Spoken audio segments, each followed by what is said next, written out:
अभी दिसंबर मास है, इसके बाद नया साल शुरू हो जाएगा। 2023 चला जाएगा, 24 आ जाएगा। इसके साथ ही साथ हम सब नवीनता चाहते हैं नए साल में, पर नए साल में नवीनता तब आती है जब पुराने को विदाई देना आता हो। किसी को पुराना मकान तोड़ना आता होगा तो फिर नया बनेगा ना। पुराना खाता भस्म करेंगे तो नए गुण और संस्कार धारण होंगे। नहीं तो हर नए साल पर एक प्रतिज्ञा करते हैं जो पहले ही हफ्ते में टूट जाती है, क्योंकि क्या धारण करना है ये तो सोच लेते हैं, लेकिन जो पहले वाला काम कर रहा है उससे जगह खाली भी तो करानी है ना। वो जगह खाली नहीं करा पाते।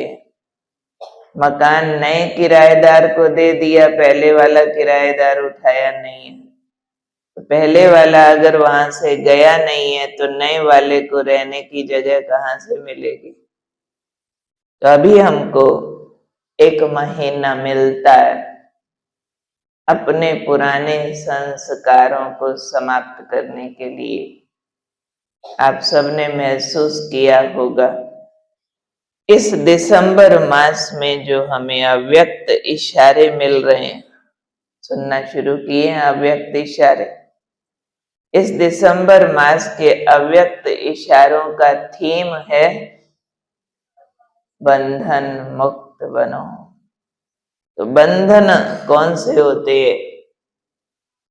पुराने संस्कारों के, विकारों के, पुराने संबंधों के बंधन, इन्होंने हमें बांधा हुआ है। अब इन बंधनों को कट करने के लिए पूरे दिसंबर मास में हमें 31 पॉइंट मिलेंगे। 31 पॉइंट्स अव्यक्त मुरलियों के संग्रह से, बड़ी मेहनत से उनको कलेक्ट किया गया है। अगर हर इशारे पर रोज ध्यान दे लेंगे, अभ्यास कर लेंगे, तो महसूस करेंगे कि ये 31 दिन हमारे लिए वरदान बन गए हैं। महसूस करेंगे, क्योंकि ड्रामा में कुछ बातें निश्चित हैं। ड्रामा को ये मालूम है कि हमारे पुरुषार्थ का समय समाप्त होता जा रहा है, अंतिम घड़ियां चल रही हैं, हम लोग विनाश काल में प्रवेश कर चुके हैं। तो ये अव्यक्त इशारे भी अंतिम इशारे के रूप में प्राप्त हो रहे हैं, इसलिए उन्हें बहुत बहुत महत्व देना है। हमेशा अव्यक्त इशारा मुरली के लास्ट में सुनाया जाता है, और जब मुरली का एंड हो रहा होता है ना, बहुतों को घर याद आ रहा होता है, उठना है, जाना, बैग बस्ता पैक करने लगते हैं, डायरी बंद, कोई छोटा मोटा बैग होता है उसमें डाला, चश्मा डाला, जाते जाते सुनते हैं। किसी किसी को लगता है मुरली तो पूरी हो गई, ये अव्यक्त इशारा चलो, जैसे झोंगा है। झोंगा नहीं है, ये मोस्ट इम्पॉर्टेंट पॉइंट्स हैं जो अव्यक्त मुरलियों से संग्रह किए गए हैं। बहुत ध्यान से रोज सुनना है, मंथन करना है, उस पर अभ्यास करना है, इग्नोर नहीं करना है उसको, क्योंकि ड्रामा ने हमें मौका दिया है ये अंतिम संपूर्ण अवस्था को प्राप्त करने के लिए ये अव्यक्त इशारे हमें प्राप्त होते हैं। और अब हम कुछ बातें करेंगे कि अपने आप को हमने सर्व बंधनों से मुक्त ब्रह्मा बाप समान बनाना है जनवरी मास में। तो कुछ अभ्यास की बातें, कुछ ऐसे अभ्यास जो हम जानते हैं, मानते हैं करने चाहिए, लेकिन टिक के शायद कभी किए नहीं है। किए भी होंगे तो बहुत ठंडे मीठे वाले किए हैं, जैसे करने चाहिए। वो अभ्यास अगर हम थोड़ा भी इत्मीनान से कर लें तो बहुत अच्छे रिजल्ट देने वाले हैं। आज की अव्यक्त मुरली में बाबा ने उसको बहुत हाईलाइट किया। देहभान से मुक्त होने के लिए आत्मिक स्थिति का अभ्यास ब्रह्मा बाबा का उदाहरण देते हुए बाबा ने इस पर बहुत जोर दिया है। आज किस किस ने आज की मुरली सुनी है, हाथ खड़ा करेंगे। बहुतों ने सुनी है, बाकी सुन लेंगे। बाबा ने याद कराया ब्रह्मा बाबा का शुरू का पुरुषार्थ। कितना बाबा ने अपने को देहभान से छुड़ाने के लिए जोर लगाया। हमारे यज्ञ की स्थापना का जो आदि काल का पुरुषार्थ था, दादियां बताती हैं, टोटल पुरुषार्थ ही यही था कि आत्मा समझना, आत्मा देखना। उससे ज्यादा तो ज्ञान ही स्पष्ट नहीं हुआ था। मनोहर दादी यज्ञ की कहानी सुनाते हुए बताते थे कि हैदराबाद सिंध में तो शुरू हम एक दूसरे को मिलते थे तो ओम शांति भी नहीं बोलते थे, तब तक ये शब्द भी नहीं निकला था। फिर क्या करते थे? नमस्ते राम राम बोलते होंगे? नहीं, कहते कुछ भी नहीं बोलते थे।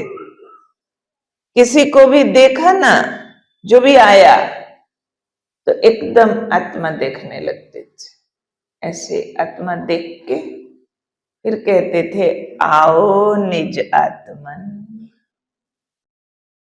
नमस्ते Ram Ram Om Shanti good morning good night कुछ नहीं, आओ निज आत्मन पर पहले दृष्टि देंगे, ठीक से आत्मा देखेंगे, फिर मुंह से हल्का सा ये शब्द बोलेंगे, यानी आत्मिक स्थिति का अभ्यास।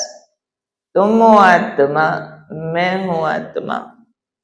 कहते हम झाड़ू लगाते, खाना बनाते, गोबर के उपले बनाते, स्नान करते, लगातार ये अभ्यास करते रहते थे।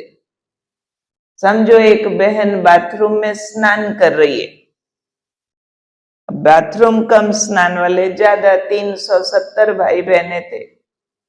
अब दूसरी बहन वेट कर रही है बाहर, वो दरवाजा ठक ठक करती है, बहन कब निकलोगी? अंदर वाली जवाब देती है, बहन जब शरीर छूटेगा। क्यों? वो अंदर नहाते हुए प्रैक्टिस कर रही है, मैं आत्मा हूं, शरीर तो मेरा घोड़ा है, मैं इस घोड़े को स्नान करा रही हूं, मैं तो अमर आत्मा, इसको छोड़ के चली जाऊंगी घर। बाहर से आवाज आ गई, कब निकलोगी? तो वो तो प्रैक्टिस कर रही थी, मैं आत्मा हूं। कहती जब ये मरेगा तभी निकलूंगी, इससे पहले कैसे निकलूं? शरीर छूटेगा तो निकलूंगी ना, मैं तो आत्मा हूं। उसको ये समझ ही नहीं आया बाथरूम से कब निकलो। एक बहन गोबर के उपले बना रही थी, दूसरी बहन दौड़ी आई, बहन क्या कर रही हो, क्या कर रही हो?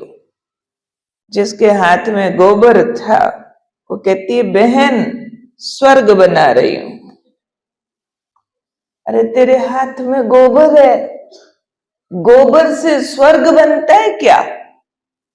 कहां बन रहा था स्वर्ग?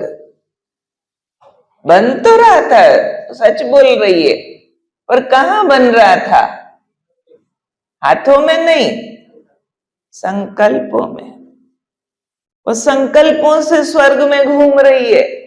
ऐसे श्री कृष्ण से रास करें, ऐसे महल बनाएंगे, ऐसे हम रास किया करेंगे, स्कूल में जाएंगे, ऐसे हम राज करेंगे। वो ये सब चिंतन कर रही है और वो पूछती है कि क्या कर रही हो? कि स्वर्ग बना रही हूं। अब दो बहनें आंगन में झाड़ू लगा रही थी, बड़ा आंगन था, कहते हम कई लोग मिलके सफाई किया करते थे। एक बहन इधर से आ रही है, एक बहन इधर से आ रही है, दोनों के हाथ में झाड़ू है। अब जब झाड़ू लगाते हैं तो आंखें नीचे होती है, बीच बीच में ऊपर भी होती हैं। कहते जैसे ही हमारी आंख ऊपर होती थी, नजर मिलती थी, हम देखने लग जाते थे ये आत्मा है, ज्योति बिंदु है, शिव बाबा का बच्चा है। जैसे ऐसे नजर से नजर मिलाते थे ना, ध्यान में चले जाते थे। अब ध्यान में देख रहे हैं स्वर्ग, वहां देख रहे हैं राधे कृष्ण, रास करने लग जाते थे। ध्यान से उतरते थे, फिर झाड़ू लगाने लग जाते थे। कहते ये हमारे घड़ी घड़ी के खेल चलते थे, कर्म भी और अभ्यास भी। आजकल ये अभ्यास ढीले हो गए हैं, कर्म प्रधान हो गया। जब कर्म करते हैं ना, तो हम कर्म से संबंधित बातें करते रहते हैं, अभ्यास कम करते हैं, ठीक। लेकिन आदत ऐसी डालनी चाहिए, ये भी ध्यान देना, जब भी कोई कर्म करो ना, उस कर्म से संबंधित बातें बहुत कम करनी पड़े, गिनी चुनी, उसके बजाय अभ्यास ज्यादा चले। इसलिए आदत डालो, कोई भी काम की शुरुआत पहले 1 मिनट साइलेंस से करो। चाहे आप कपड़ा धोने लगो, खाना बनाने लगो, सफाई करने लगो, जो करो, पहले देह से न्यारे हो जाओ, बाबा को इनवाइट करो, तो आप महसूस करेंगे कम बातों में, कम समय में अधिक काम कर पाते हो, और उसमें गलतियां नहीं होती, समस्याएं नहीं आती। समस्या वाला काम आ भी गया तो जल्दी उसका सॉल्यूशन आ जाएगा। साइलेंस पावर काम करेगी। हमने दादियों को भी काम करते देखा, अपनी महारथी दीदियों को भी देखा, आदरणीय अचल दीदी को, भ्राता जी को, उनके पास बड़े बड़े काम थोड़ी शक्तियों में हो जाते थे, और उन कामों में हलचल, भगदड़, शोर शराबा नहीं दिखाई पड़ता था। विघ्न तो सदा से आते रहे हैं प्रोग्राम्स में। मधुबन में दादियों को बहुत नजदीक से देखा, वर्ल्ड लेवल पर ईश्वरीय कार्य को मैनेज कर रहे हैं, वर्ल्ड लेवल पर 140 देशों में फैले सेंटर्स को मैनेज कर रहे हैं। पर दादियां सब कुछ करते, डायरेक्शन देते, काम कराते, खाली दिखती थी, ऑलवेज खाली, कुछ नहीं कर रहे हैं। और कई लोग थोड़ा सा काम करते, घर में 2 मेहमान भी आ जाएं, 4 लोग का भी सिर्फ भोजन है, ऐसे भगदड़ करते नजर आते, ये लाओ, वो लाओ, उठाओ, रखो, पूछो, बताओ। क्यों तूफान मचाते हो? शांति की शक्ति से कर्म करो। अंडरलाइन बात, शांति की शक्ति से कर्म करो। कम बोल में कर्म करो, बोलो कम, तोलो ज्यादा। बात की गहराई पहले यहां समझो, फिर कर्म में आओ। हम कई बार बिना सोचे समझे कर्म चालू कर देते हैं, फिर उसमें उलझते रहते हैं। पहले प्लान कर लो, 5 मिनट, 3 मिनट, 1 मिनट, ये ऐसे ऐसे ऐसे करेंगे। इसमें अगर ये वाली प्रॉब्लम आएगी तो उसको ऐसे ठीक करेंगे, फिर करना शुरू करो। बाबा को इनवाइट करो, बाबा आपका घर है, आपके बच्चे हैं, आपकी सेवा है, जो भी कर रहे हैं सेवा है, चाहे आप बच्चे पाल रहे हो, आओ बाबा आप कराओ, मेरी बुद्धि को स्पर्श करो, ये कर्म आपको अर्पित, इस कर्म का फायदा नुकसान आप जानो, जो कराना मेरे से कराओ, अपनी इच्छा कर्म से निकाल दो। यही होना चाहिए, ना हुआ तो आज तो फलानी चीज पकाऊंगी, इतनी स्वाद बननी चाहिए, जैसी बने बाबा आप बनवा लो। अपनी इच्छाएं निकाल दो कर्म से। बाबा बैठा है, जो कराए तो कम शक्तियों में अधिक कर पाएंगे, हड़बड़ाएंगे नहीं। इसलिए जो आदि में अभ्यास था, हर कर्म आत्मिक स्थिति में, हर कर्म बाबा की प्रेजेंस में, तो वो कर्म कर्म भोग को काट देते हैं, नहीं तो कर्म बोझ बन जाता है। तो क्या टेंशन रखना है, हर कर्म में आत्मिक स्थिति, हर कर्म में समर्पण भाव, साइलेंस का प्रयोग और बाबा को निमंत्रण देना, तो कर्म खेल बन जाएगा, कर्म विकर्म काटने वाला बन जाएगा। नहीं तो कर्म फंसाते हैं, आजकल उलझा देते हैं। तो ये कर्मों के चक्रव्यूह से अभिमन्यु को निकलना पड़ेगा। अभिमन्यु को ट्रेनिंग तो मिली थी चक्रव्यूह में घुसने की, कब मिली थी? कहते जब मां के गर्भ में था। अरे गर्भ में तुमने ट्रेनिंग लिया, फिर इतना बड़ा जब तक हुआ तो और ट्रेनिंग क्यों नहीं लिया? आधी लिया ना। चक्रव्यूह में घुसना कैसे होता, निकलना कैसे होता, ये नहीं लिया। बीच में भी तो तेरे 15, 20, 25 साल थे, तब ले लेता।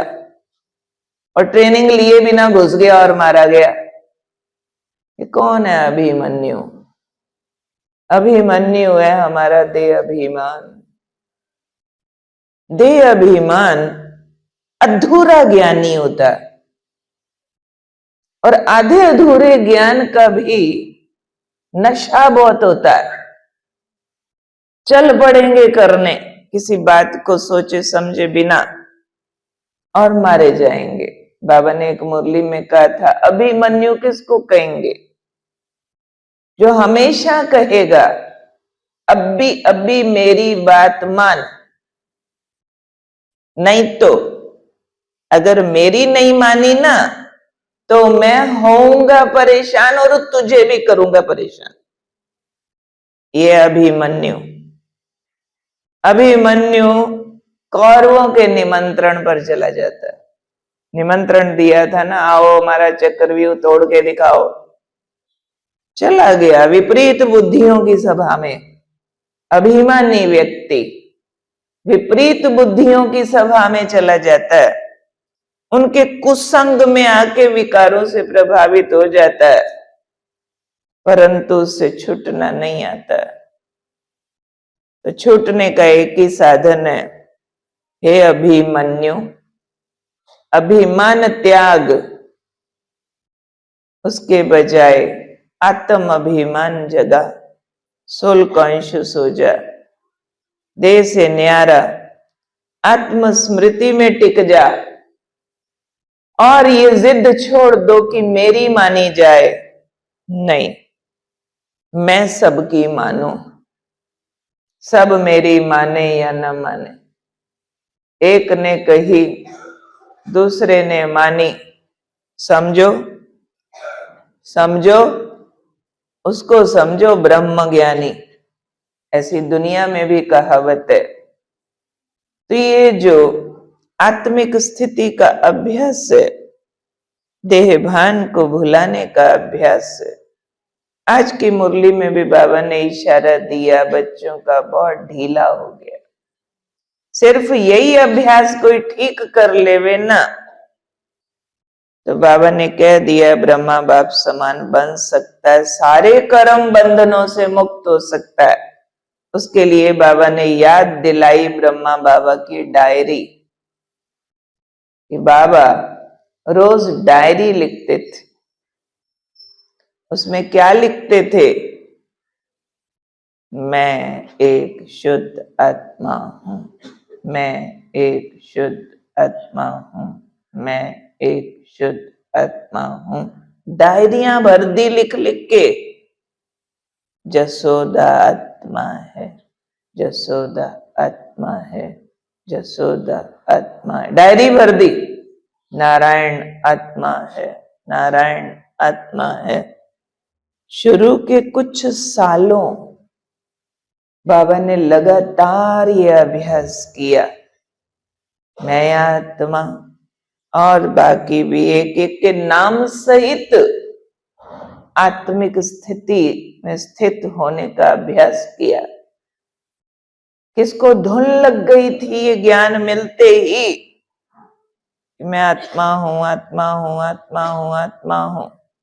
कितने घंटों, कितने महीनों, कितने सालों टिक कर ये अभ्यास किया, जिसमें ये फीलिंग आती रही हो जैसे कि देह है नहीं, अकेला सितारा, अशरीरी, बिना शरीर वाला पवित्र ज्योति बिंदु। शरीर मर गया, मैं बिंदु चमक रहा हूं, शांत, पवित्र, शक्तिशाली, प्रेम, सुख, आनंद से भरपूर। ऐसे अभ्यास का अभाव है, और इसके बिना हमारा योग बल नहीं बनता, हमारा ज्ञान शक्ति नहीं बनता। तो अब एक काम करेंगे, 31 दिसंबर तक हम सभी बहुत सिंसियरली रोज 2 पेज लिखेंगे। क्या लिखेंगे उसमें? मैं एक शुद्ध आत्मा हूं, मैं एक शुद्ध आत्मा हूं। और लिखते लिखते विजुअलाइज करते जाएंगे कि यहां छोटा सा बिंदु तेज चमक रहा है। देखा, फिर लिखा, मैं एक शुद्ध आत्मा हूं। प्रकाश शरीर में फैल रहा है, मैं एक शुद्ध आत्मा हूं। प्रकाश ने हड्डी मांस गला दिया, मैं एक शुद्ध आत्मा हूं। प्रकाश के घेरे में बिंदु चमक रहा हूं, मैं एक शुद्ध आत्मा हूं। पूरा धरती का गोला मेरे नीचे है, मैं एक शुद्ध आत्मा हूं। प्रकाश दूर तक फैलता दिख रहा है पूरे आसमान में, मैं एक शुद्ध आत्मा। अनुभव सहित 2 पेज हम रोज लिखेंगे। दूसरा अभ्यास हमको करना है, रोज इस शरीर को मरता देखना, क्योंकि हम जानते हैं ये इसको मरना ही है। परंतु जितना कड़ा देह अभिमान होता है, उतना मरने को अपशगुन मानते हैं। लेकिन अपने ब्राह्मण जीवन में मरना कोई अपशगुन नहीं है। यहां तो बाबा मुरली में कहा करते हैं, अम्मा मरे बोलो तो हलवा खाओ, बीबी मरे तो भी हलवा खाओ। कमाल है भगवान की। लोग जिस मरने पे रोना सिखाते हैं, अपशगुन मानते हैं, मुंह से शब्द गलती से भी निकल जाए किसी जिंदा के लिए कि फलाना मर गया तो 100 बार माफी मांगेंगे। नहीं नहीं नहीं नहीं, गलती से स्लिप ऑफ टंग होगी। भाई कुछ एक की आंखें इधर जा रही हैं, आंखों को कंट्रोल करो, उधर आपका काम नहीं है, आपका काम इधर। तो चेक करना, आंख एक बार भी उधर न जाए, जहां अपना काम नहीं वहां आंख को जाना नहीं। तो रोज दिन में 3 बार इस शरीर को मरता हुआ देखेंगे। प्रॉपरली 1-1 मिनट बैठकर फील करेंगे कि ये शरीर फ्लैट हो गया, जमीन पे गिर गया, मर गया, मैं आत्मा निकली, उड़ी, आसमान में हूं। वहां से मुझे दिख रहा है कि लोगों ने इसके ऊपर सफेद चादर डाल दी, फूल डाल दिए, 4 लोग इसको अर्थी पे उठा के शमशान में ले गए, सारे लोग आसपास खड़े हैं, इसको तीली लगाई, ओम स्वाहा, राख बची, वो भी उन लोगों ने उठाई, जाके डाल दी पानी में, ओम स्वाहा। और मैं खुश हूं, ऊपर से मैं और बाबा ये नजारा देख रहे। ये नजारा देखना अपशगुन है, बुरा है कुछ? कबीर दास जी ने लिखा है, जिस मरने ते जग डरे, मेरे हृदय आनंद, मरने ते ही पाइए पूर्ण परमानंद। गुरु ग्रंथ साहब में भी लिखा है, मरना मरना सब कहत है, मर्म न जान्या कोई। हम तो वैसे ही मर जीवा हैं, बाबा ने हमें जीते जी मरना सिखाया। एक बहुत छोटा अभ्यास है।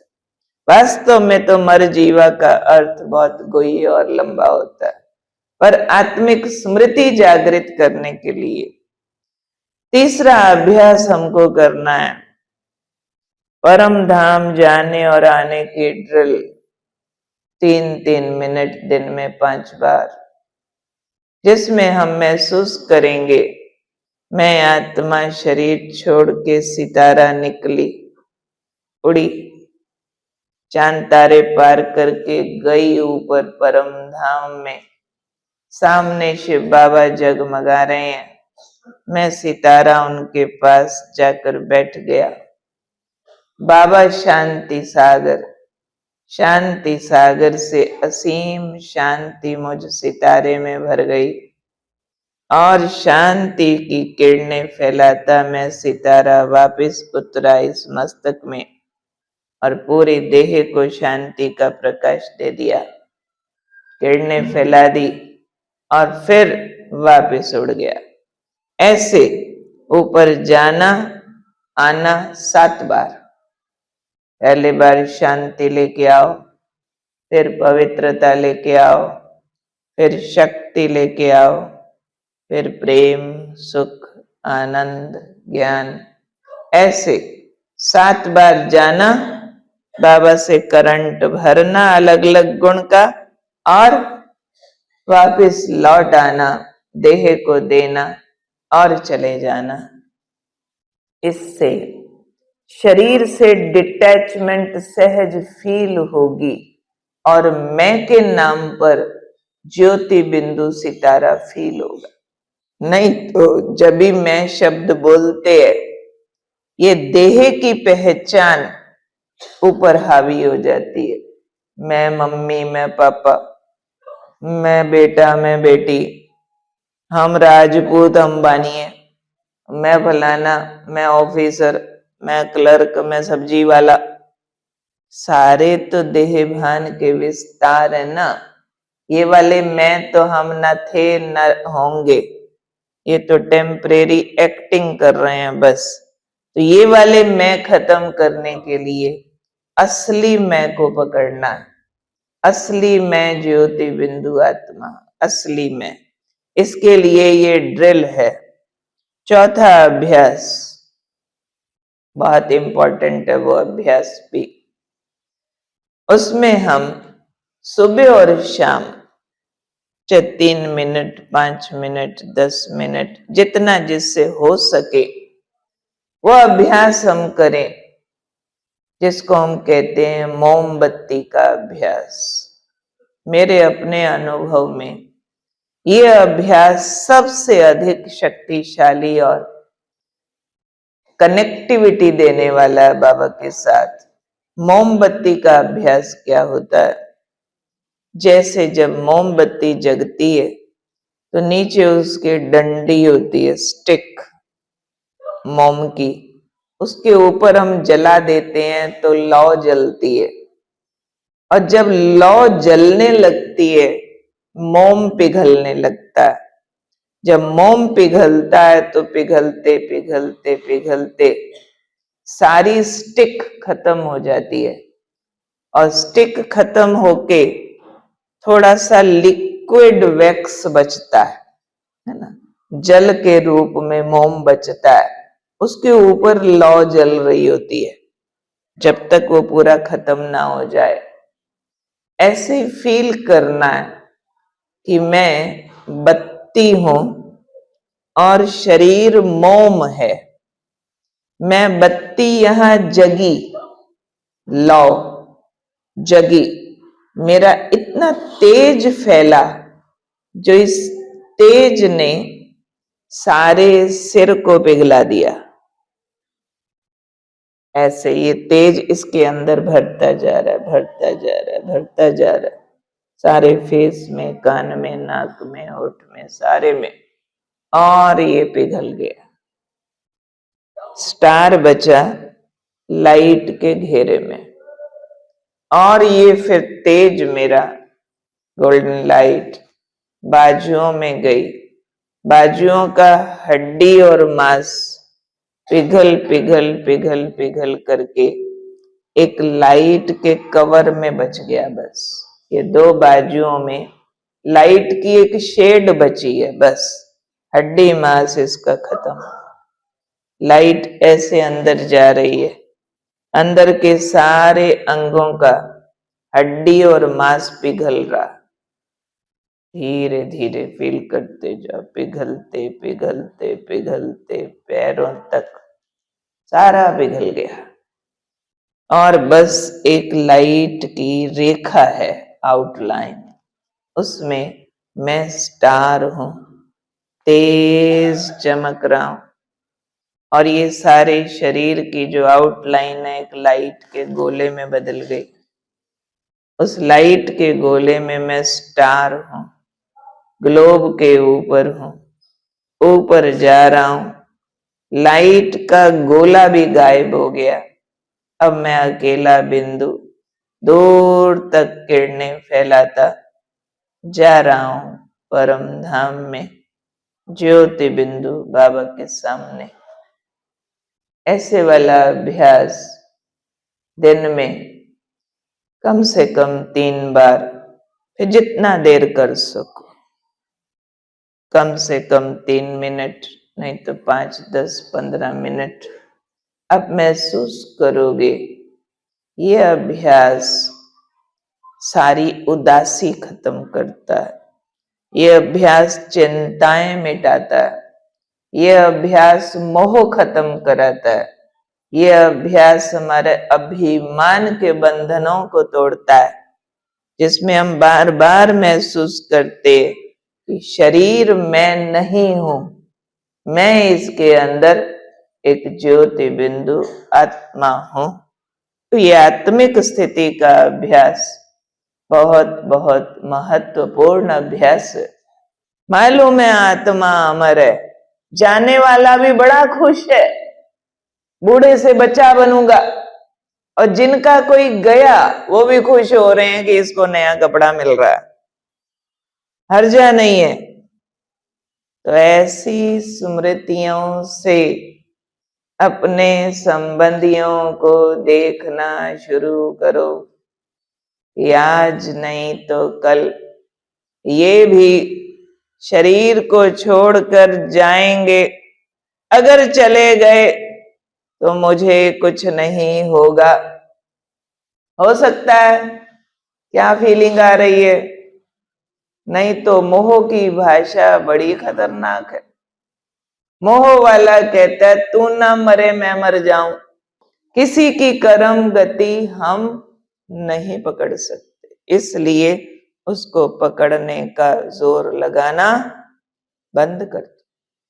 सिर्फ निभाने मात्र रिश्ते जोड़ो।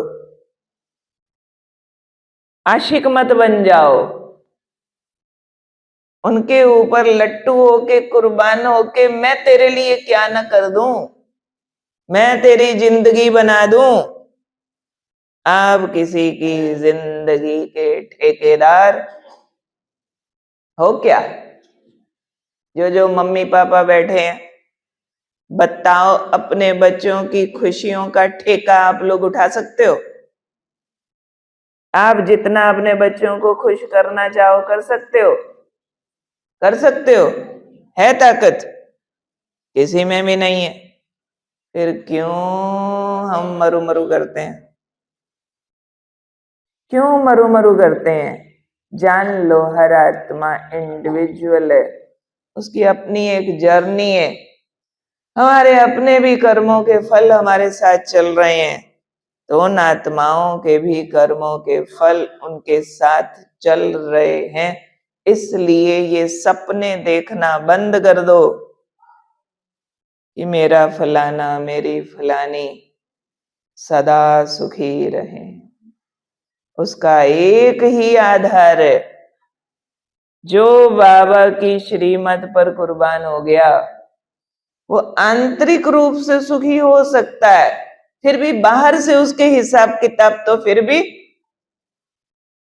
भी मम्मा बाबा को नहीं आए, दादियों को नहीं आए, हमको नहीं आते क्या?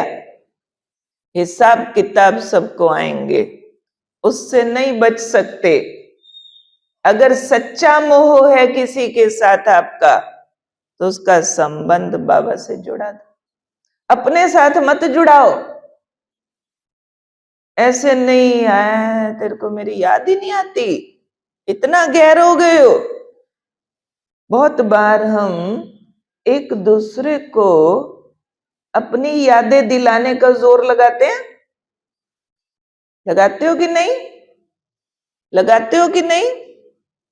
कोई हमें जब कह रहा होता है आपकी ना आज बहुत याद आ रही थी, तो अच्छा लगता है कि खराब लगता है? बताओ। और कोई अगर अपना ही कह दे ओहो आपको तो हम भूल ही गए थे, क्या नाम है आपका?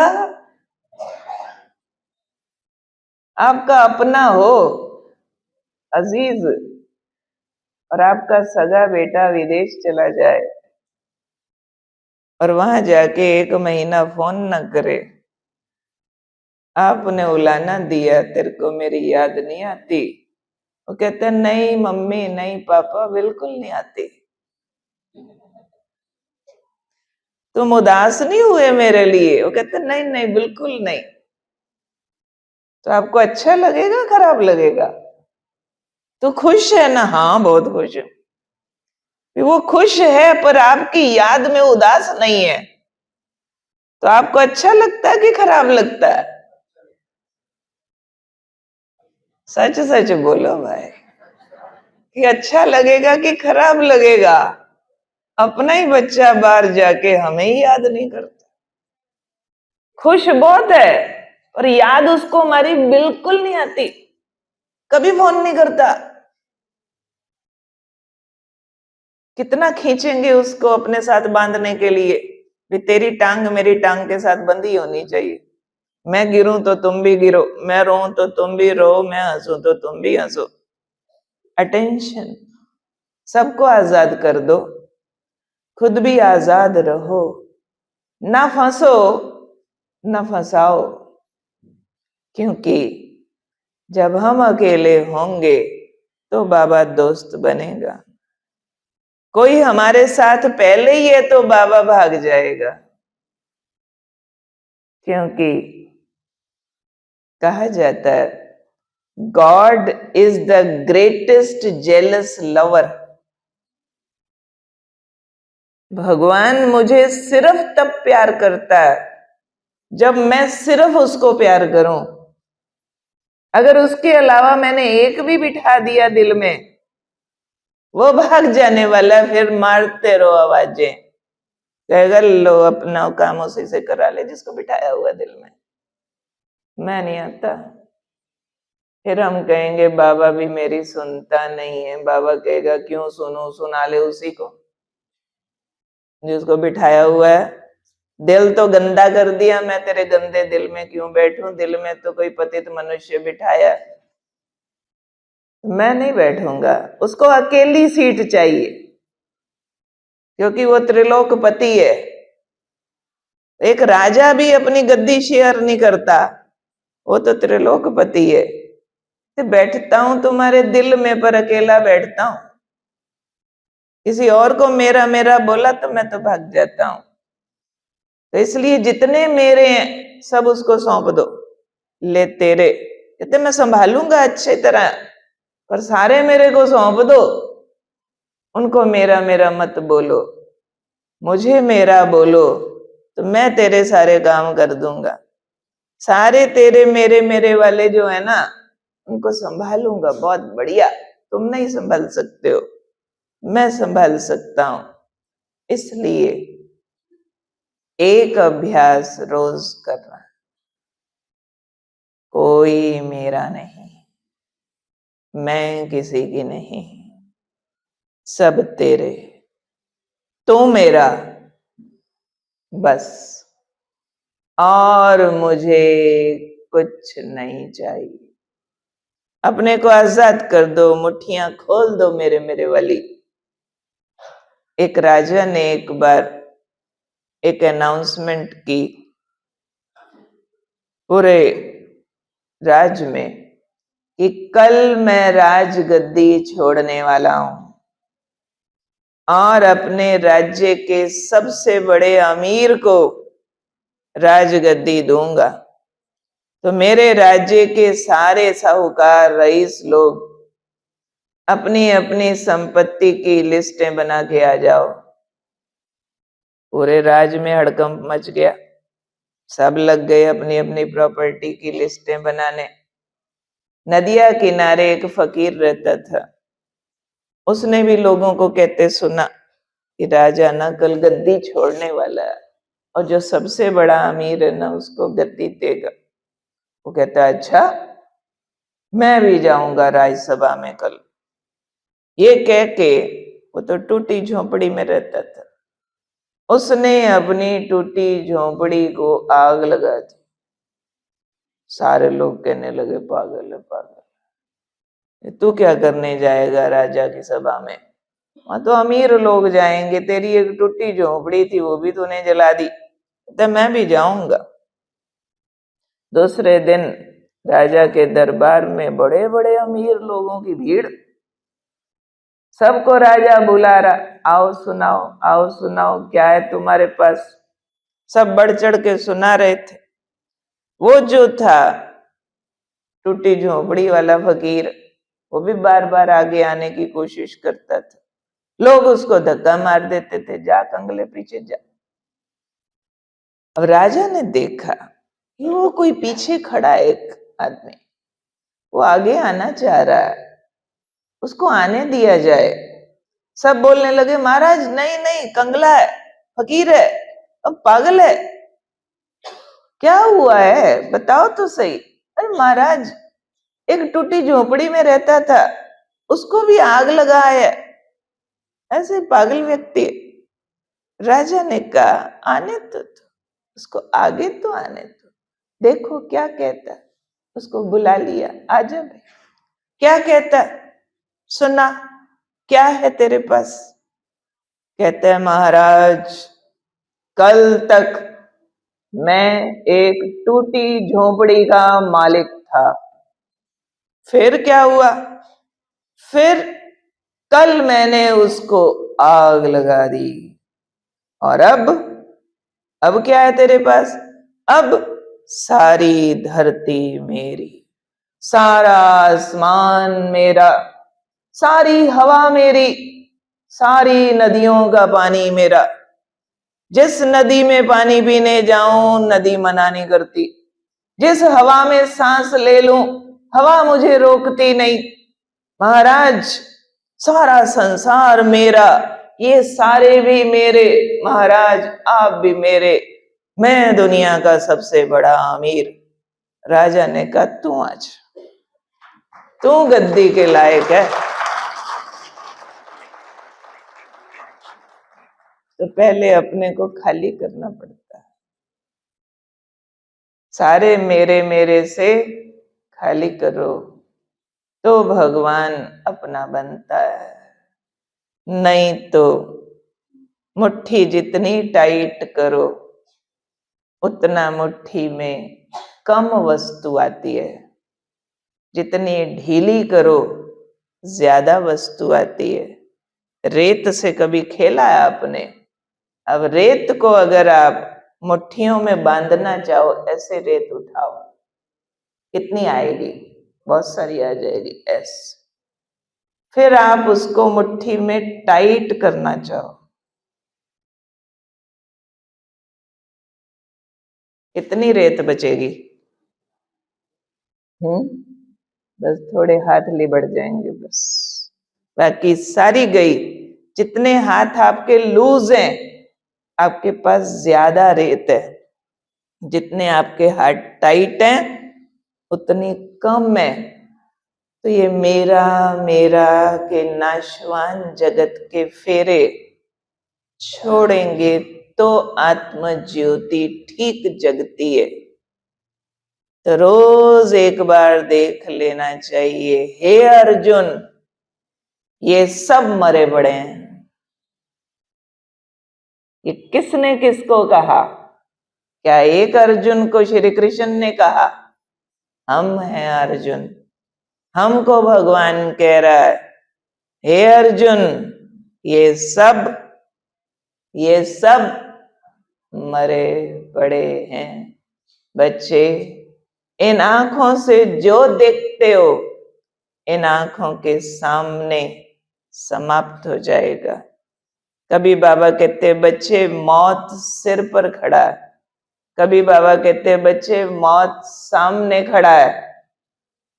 तो ये विनाश कब होना है? पिछली मुरली में बाबा ने बताया था विनाश कब होना है। आज की मुरली में भी बाबा ने बात की है, विनाश कब होना है। हम संपूर्ण ना बने तो विनाश नहीं होगा, तब भी हो जाएगा। फिर कब होगा?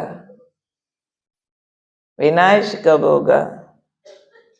विनाश हमने अपना अपना इंडिविजुअल करना है। वास्तव में हम विनाश काल में प्रवेश कर चुके हैं। बाबा ने कुछ निशानियां बताई हुई है कि जब सारी सत्ताएं इकट्ठी हिलेंगी, विध्वंसकारी हो जाएंगी, तो समझो हम विनाश काल में प्रवेश कर गए। पांचों तत्व और सिविल वॉर, इंटरनेशनल वॉर, अब ये सब इकट्ठा काम कर रहे हैं। हम विनाश काल में प्रवेश कर चुके हैं। बाबा ने ये भी कहा था, ऐसा टाइम आएगा, इस संसार की हर आत्मा के दिल से निकलेगा, अब ये दुनिया रहने लायक नहीं है। तो आप देखते जा रहे हैं सबके दिल से ऐसी बातें अब निकल रही है कि दुनिया अब रहने लायक नहीं रही है। तो ये जो विनाश काल है, हम बाबा के ब्राह्मण बच्चों के लिए बहुत बड़ी चेतावनी है। ये विनाश काल क्या चेतावनी है? सिर्फ मुझे अपना पेट नहीं भरना, लेकिन जितनों को पता चलेगा कि आप बीके हो, ब्रह्मा कुमार कुमारी हो, तो वो हमें याद दिलाएंगे, अरे आपको तो भगवान मिला था, आपने तो भगवान देखा, आपने उनसे माल खजाना लिया, हमें भी दे दो। वो हमारे हिस्से का भी आपको देके गया होगा, हमारा हिस्सा लौटा दो। सुख का, शांति का, मुक्ति का, जीवन मुक्ति का, हमें ले चलो मुक्ति की ओर, हमारे दुख दूर करो, हमारी चिंताएं मिटाओ। तो क्या इतना सुख शांति का स्टॉक भर लिया हमने, जो हमारे आसपास जो भी दुखी अशांत लोग हैं उनके दुख दूर कर सके? भर लिया? इतना स्टॉक भर लिया? या हम खुद ही हमारे आसपास के दुखी अशांत लोगों से प्रभावित होते रहते हैं? या अभी तक भी अपने परिवार वालों की शिकायतें लगाते रहते हैं? दीदी आपसे जरा बात करनी थी, क्या हुआ? मेरे हस्बैंड शराब पी के गाली देते हैं। फिर दीदी उस घर में रहना मुश्किल है, मैं रोज रोती रहती हूँ। अच्छा, कभी कभी हाथ भी उठाते हैं।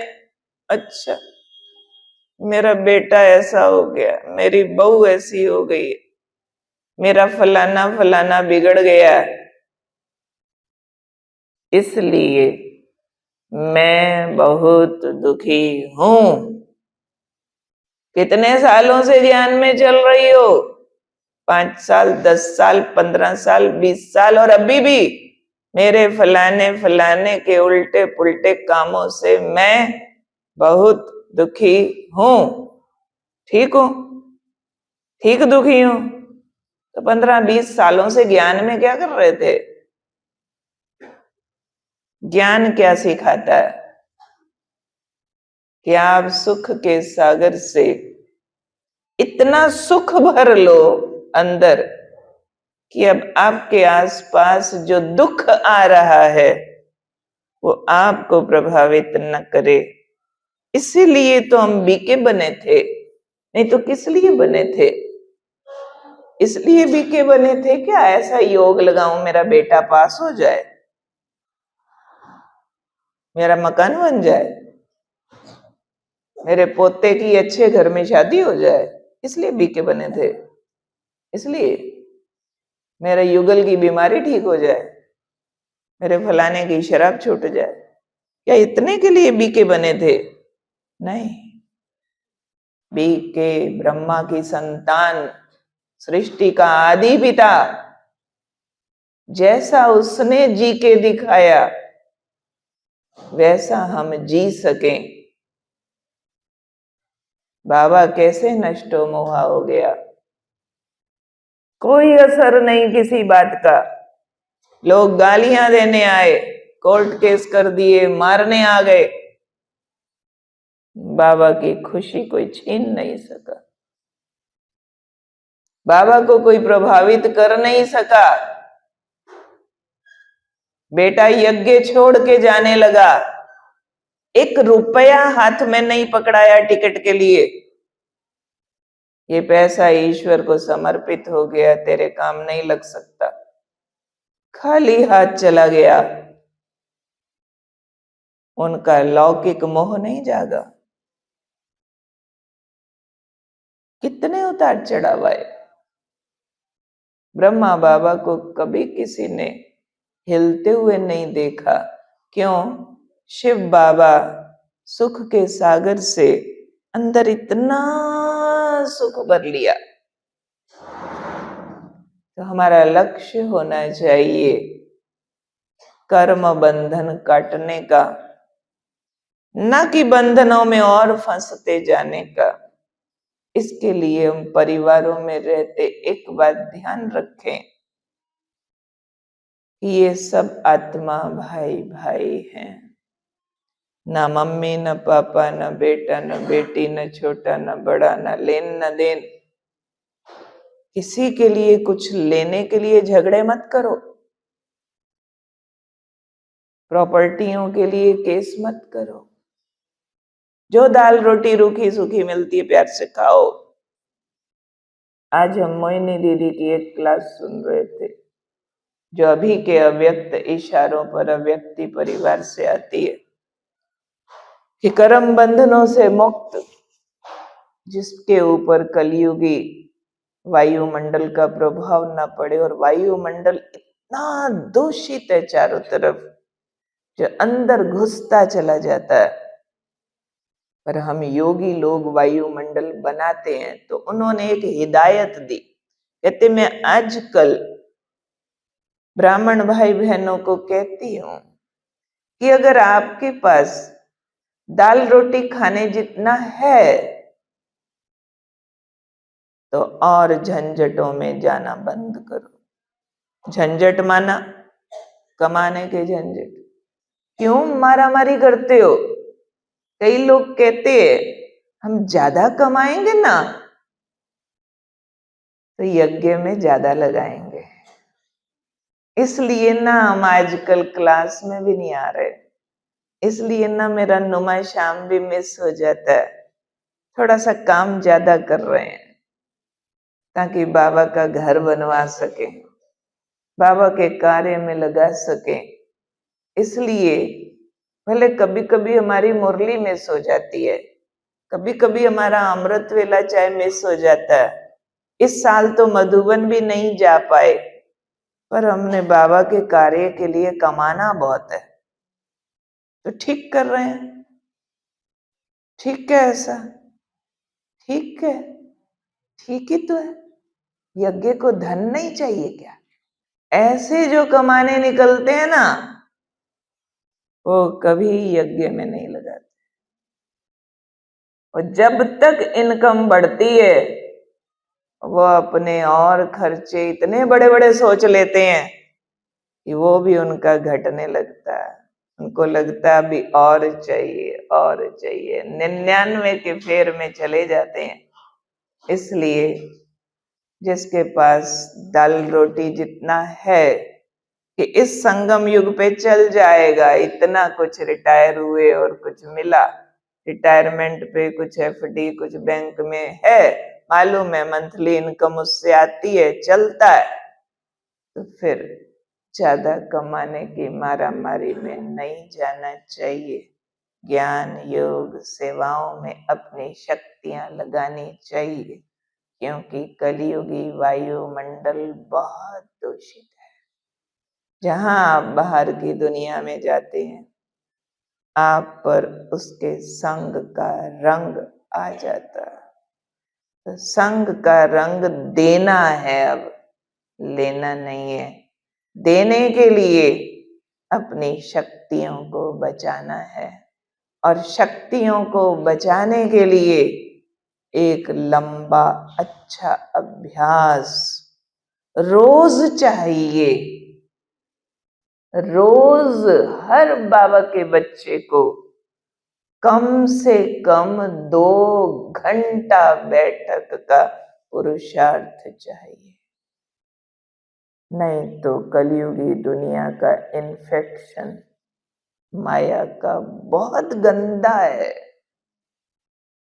दुनिया में पाप अति तमो प्रधानता तक पहुंच गया है, और हम सब की मुट्ठी में पूरा पाप का घर है। मुट्ठी में वो क्या है? मोबाइल। उसमें संसार का हर पाप मिलता है। जितना चाहे देख लो, धारण कर लो, मन बुद्धि को कमजोर कर लो।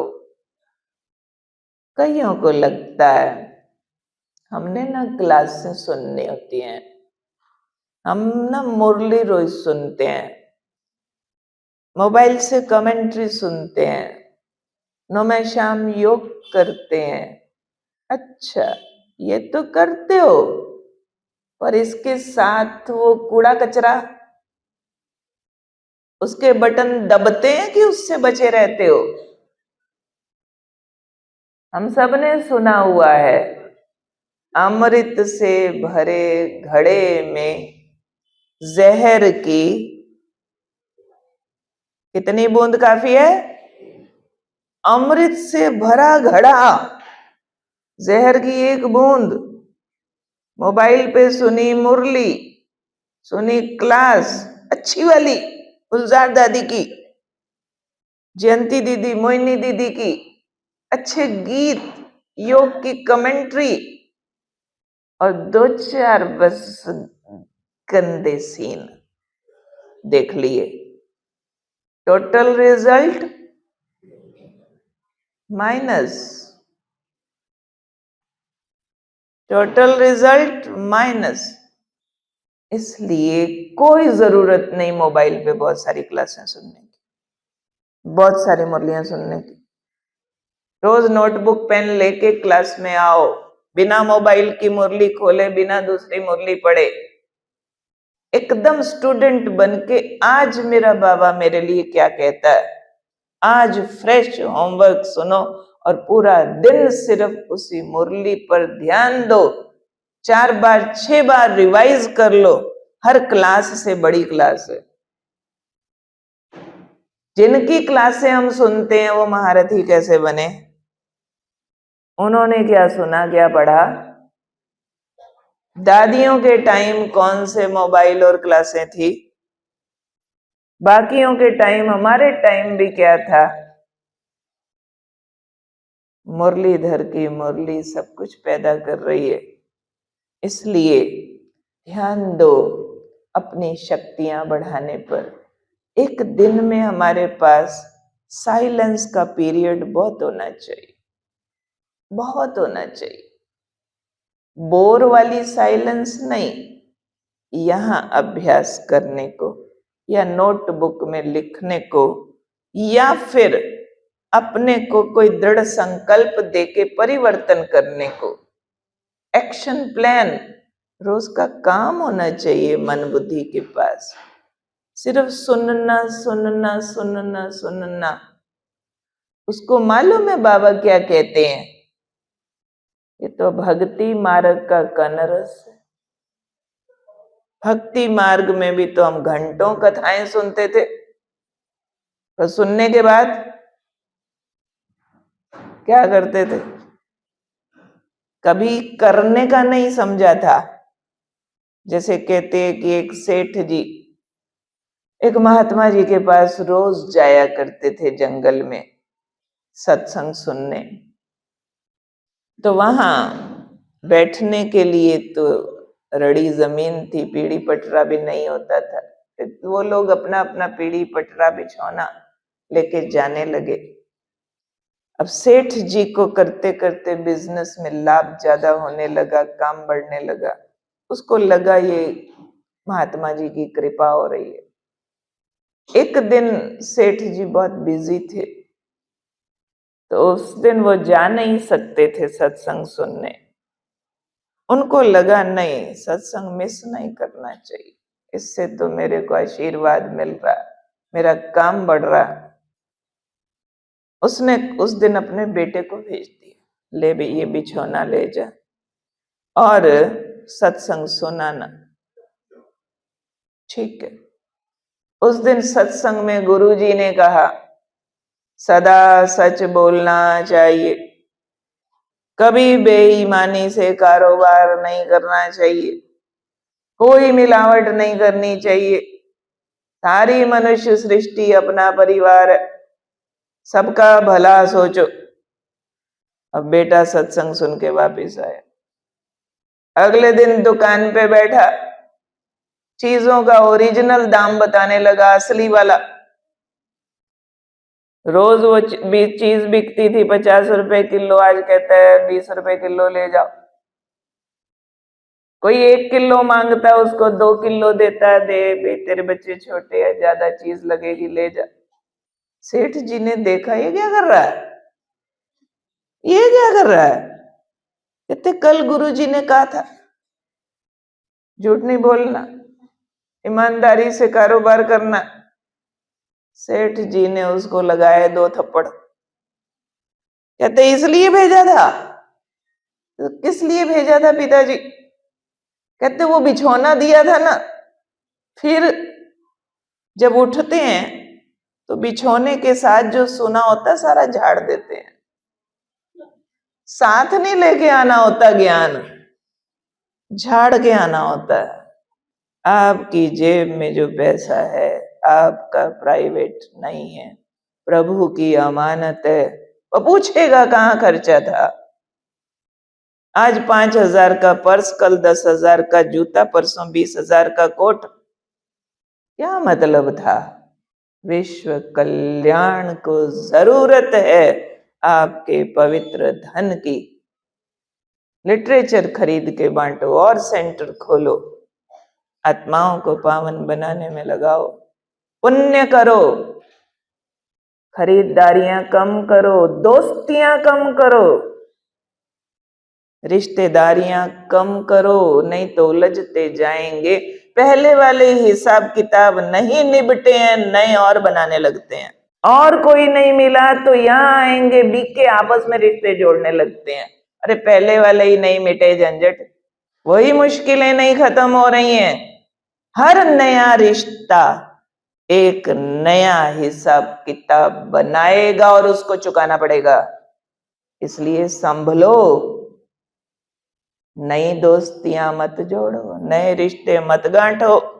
एक दूसरे के घरों की कहानियों में जाके कुछ नहीं मिलता। हर एक इस धोबी घाट पर मैला कपड़ा धुलने आया है। यहाँ रेडीमेड देवता थोड़े ही आते हैं, देवता बनने आते हैं।